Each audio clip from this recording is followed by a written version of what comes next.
안녕하세요, 여러분. 이번 주도 행복하게 지내고 있습니까? 5월은 가정의 달이라고 해요. 목사님 집에는 아들 하나와 딸 셋이 있는데요. 목사님 아들이 지금 고2예요. 그런데 딸들과 다르게 좀 아쉬운 점이 있어요. 대화를 많이 못한다는 점인데요. 목사님도 집에서는 좀 묵뚝뚝한 편이고, 목사님 아들도 아빠를 닮아서 그런지 좀 묵뚝뚝한 성격이라 같이 있어도 말도 별로 없고 대화도 많이 못해요. 반면에 목사님 딸들은 목사님이 먼저 말을 안 걸어도 와서 서로 제잘제잘 되니까 대화가 많아질 수밖에 없는데, 아들하고는 이러다가 정말 대화가 끊어지는 게 아닌가 싶을 정도로 너무 대화가 없어서 속상할 때가 많아요. 그래서 말을 많이 좀 해보려고 어떻게든 애를 쓰는데 참 쉽지는 않은 것 같아요. 목사님은 대화가 많은 가정일수록 더욱 화목해질 수 있다고 믿거든요. 그리고 더 좋은 방법은 예수님을 진실로 사랑하고 예배하는 가정일수록 더욱 하나님이 주시는 화목을 누릴 수 있다라고 확신해요. 가정의 달인 5월, 여러분의 가정이 예수님을 향한 믿음과 사랑으로 인해서 더욱 대화가 많아지고 화목한 가정이 되기를 소망합니다. 온 가정이 다 함께 말씀 묵상을 하는 것도 좋은 방법은 아닐런지요. 자, 그럼 오늘도 가정이 화목해지는 말씀 묵상 출발해 볼까요? 오늘 함께 나눌 말씀은 이사야서 56장 7절 말씀과 예레미야서 7장 11절에서 예언에 대한 구약의 말씀을 볼 것이고요. 마태복음 21장 12절부터 13절에서 성취에 관한 신약의 말씀 나눠볼게요. 구약의 말씀부터 먼저 읽어볼까요? 두 장의 말씀, 두 군데에서의 말씀을 연달아서 읽어보도록 하겠습니다. 먼저 이사야서 56장 7절 말씀입니다. 내가 곧 그들을 나의 성산으로 인도하여 기도하는 내 집에서 그들을 기쁘게 할 것이며 그들의 번제와 희생을 나의 제단에서 기꺼이 받게 되리니 이는 내 집은 만민이 기도하는 집이라 일컬음이 될 것임이라. 예레미야서 7장 11절 내 이름으로 일컬음을 받는 이 집이 너희 눈에는 도둑의 소굴로 보이느냐? 보라, 나 곧 내가 그것을 보았노라. 여호와의 말씀이니라. 아멘. 이번에는 신약에서 마태복음 21장 12절 13절 말씀입니다. 예수께서 성전에 들어가사 성전 안에서 매매하는 모든 사람들을 내쫓으시며 돈 바꾸는 사람들의 상과 비둘기 파는 사람의 의자를 둘러 엎으시고 그들에게 이르시되 기록된 바 내 집은 기도하는 집이라 일컬음을 받으리라 하였거늘 너희는 강도의 소굴을 만드는도다 하시니라. 아멘. 우리 지난주에 함께 나눴던 말씀 묵상, 예수님이 행하신 성전 청결이라고도 부르는 성전 정화 사건에 대해서 함께 나눴었죠. 기억나나요? 성전 정화란 유대 민족의 종교 지도자인 대제사장을 비롯한 귀족층들이 성전을 이용해서 하나님께 드리는 제사를 빌미로 돈을 버는 행위를 예수님께서 노끈으로 만든 채찍을 이용해 내쫓으시고 못하도록 만드신 사건을 말하죠. 제사를 위해서 가져온 재물의 흠을 잡아서 자기들이 가지고 있는 동물들을 교환해 주거나 팔되 시장에서 파는 가격보다 훨씬 많은 돈을 받고 팔고, 또 성전세로 쓸 돈도 아주 많은 수수료를 받고 바꿔주는 등 나쁜 방법을 통해 가뜩이나 어렵게 살던 일반 백성들을 더욱 어렵게 만들던 도둑 중에 상도둑질을 하는 짓들을 벌여왔죠. 심지어 가난하게 살던 사람들이 제물로 드리던 비둘기의 경우 시장에서 파는 가격에 약 80배 더 비싼 가격에 팔았다고 하니까 얼마나 나쁜 짓들을 한 거예요. 이것만 봐도 유대 사회의 지도자들이 얼마나 썩어 있었는지를 알 수 있어요. 지난주에 나눴던 이야기 기억나시죠? 그런데 지난주에 나눴던 성전 정화 사건과 관련된 말씀을 오늘 또 목사님이 들고 왔죠. 지난주에는 요한복음 2장이었으니까 예수님의 공생애에서 완전 초기에 있었던 일이거든요. 그런데 오늘 본문은 마태복음 21장이란 말이에요. 그럼 예수님의 공생애 거의 끝나기 직전 시기라는 의미가 돼요. 그런데 여기에 또 성전 정화 사건이 기록되어 있네요. 그럼 이 사건은 똑같은 사건인 건데 요한복음은 이 사건을 예수님 공생의 초기에 있었다고 기록하고 있고 마태복음은 말기에 있었다고 말하고 있는 건가요? 그러면 성경이 오류가 있다는 얘기가 되겠죠. 틀린 데가 있다는 거잖아요. 그런데 그렇지가 않아요. 요한복음과 마태복음은 내용은 같지만 서로 다른 사건을 이야기하고 있는 거예요. 다시 말해서 성전 정화 사건은 예수님의 공생의 초기, 즉 공생의 첫 번째 유월절 때 한 번, 그리고 예수님의 공생의 말기, 즉 네 번째 유월절 때 한 번, 이렇게 두 번 있었다는 것을 말씀하고 있어요. 신앙생활을 오래 하신 어른들 중에도 성전 정화 사건이 딱 한 번만 있었는 줄 알고 계신 분들도 많은데 그렇지 않아요.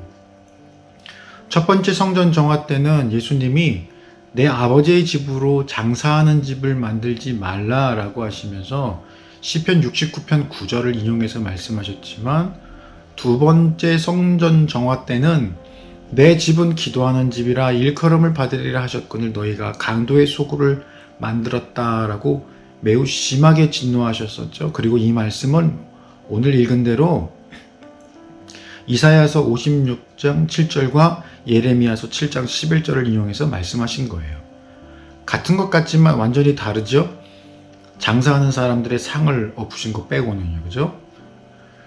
게다가 여기서는 비둘기 파는 자들의 의자를 둘러 엎으셨다고 이들을 따로 언급하신 것을 볼 수 있어요. 그 이유에 대해서는 정확하게는 알 수 없지만 비둘기를 제물로 드리는 사람들은 당시 정말 가난했던 사람들이었기 때문에 너무 돈이 없어서 소나 양이나 염소를 드릴 수 없어서 아주 작은 새, 비둘기를 드리는 사람들이었는데 마음은 어디 그렇겠어요. 더 좋은 걸 하나님께 드리고 싶었겠죠. 그러나 돈이 없어서 가난해서 비둘기를 어쩔 수 없이 제물로 드리는 사람들인 건데 이 가난한 사람들을 대상으로 80배나 불풀려서 받아 처먹는 아주 나쁜 놈들이라 따로 이놈들만 강조해서 말씀하신 것 같아요. 미안해요. 목사님이 조금 흥분이 돼서 거친 말이 나왔네. 앞서 예수님 공생의 초기에 노끈으로 채찍 삼아 이 나쁜 놈들을 성전에서 내쫓으시고 망신을 주셨는데도 또다시 성전 안으로 기어 들어와서 장사판을 벌여 놓았다는 것은 뭘 의미하겠습니까? 당시 유대 종교 지도자들이 얼마나 세속적으로 썩어 빠져 있었는지를 단적으로 보여주는 예라고 할 수 있어요. 백성들 앞에서 망신당하는 건 아무렇지도 않은 거예요. 하나님 팔아서 돈벌이 하는데 정신이 나가 있는데 그런 게 무슨 상관이겠냐고. 돈만 벌어들이면 된다 이거죠. 뭐. 망신당하는 건 잠깐이다 이거지. 매우 닮아 보이는 이 두 사건이 서로 의미하는 바가 달라요. 이 내용을 깊이 다루다 보면 여러분에게 너무 어려울 수 있으니까 되도록 간단하게만 설명하고 묵상해 볼까 해요. 첫 번째 성전 정화 사건은요, 누군지 전혀 알 수 없었던 예수님에 대해서 알리는 계기가 돼요. 그 사회에서 쫓겨나는 것이 두려워서 누구도 대항하거나 불평할 수 없었던 대제사장과 귀족들 무리의 돈줄에 손을 댄 사건이었으니까요. 정확하게는 그들의 불법에 예수님께서 손을 대신 거죠. 아무도 할 생각조차 못했던 것을 30세의 젊은 나이에 예수님이 하신 거예요.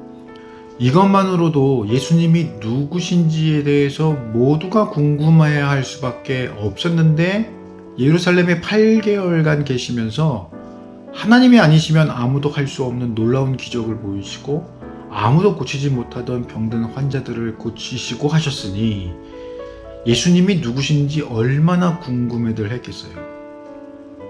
이처럼 첫 번째 성전 정화 사건은 예수님이 유대 사회에 질문을 던지신 사건이었어요. 예수님이 도대체 누구신지에 대한 질문, 궁금증을 갖게 해야 예수님이 누구신지 알아보려고 할 테니까.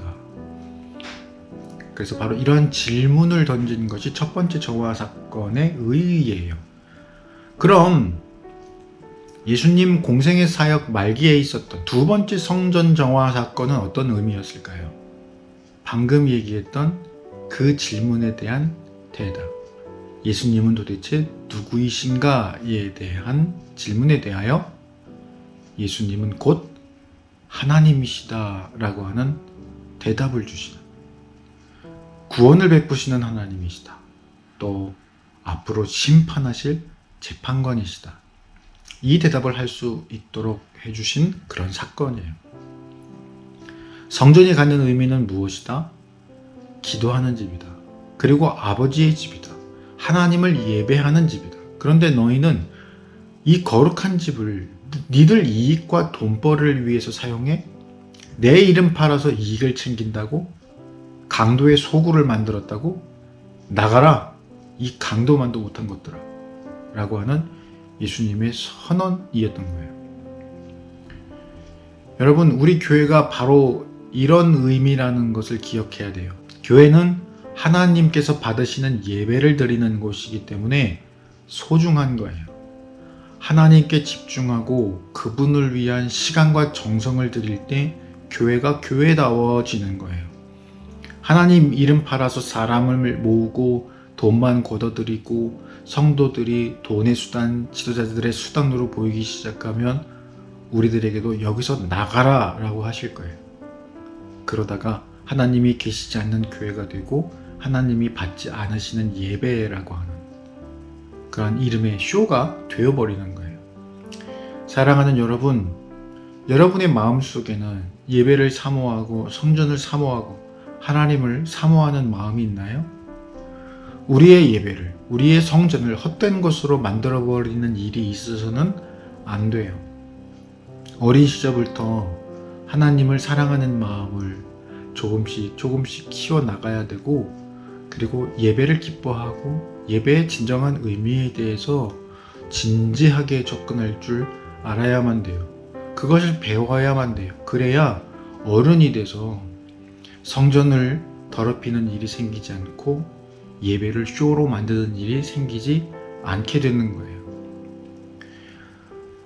오늘 본문에서 보았던 이 일, 바로 직전에 멀쩡하던 커다란 무화과 나무가 예수님의 말씀에 의해 저주받고 말라버린 사건이 있었거든요. 그 일도 오늘 우리가 나눈 이야기와 전혀 무관하지 않아요. 우리 주님이 필요로 하시는데 열매가 없다, 열매를 맺지 못한다, 이미 저주받은 나무나 다를 바 없는 거예요. 예수님은 우리에게 열매 맺음에 대해서 굉장히 많이 강조하셨어요. 열매 맺지 못하면 내 제자일 수가 없다 라고 말씀하시죠. 그러니까 열매를 맺지 못하면 하나님 나라에 합당하지 않은 자가 된다는 얘기예요. 열매 맺지 못하는 나무, 이미 저주받은 나무나 다를 바 없어요. 그 인생에 하나님이 계시지 않을 테니까. 목사님은 우리 친구들의 마음속에 하나님께서 하나님을 사모하는 마음을 부어주셨으면 해요. 그래서 하나님께 늘 사랑받고 칭찬받는 우리 친구들이 되기를 바라요.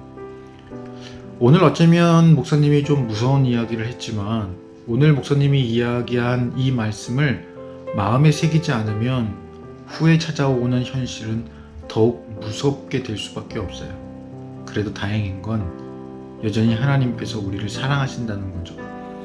독생자 아들마저 우리를 살리시기 위해서 내어주실 만큼 그 사랑을 기쁨으로 받아들이세요.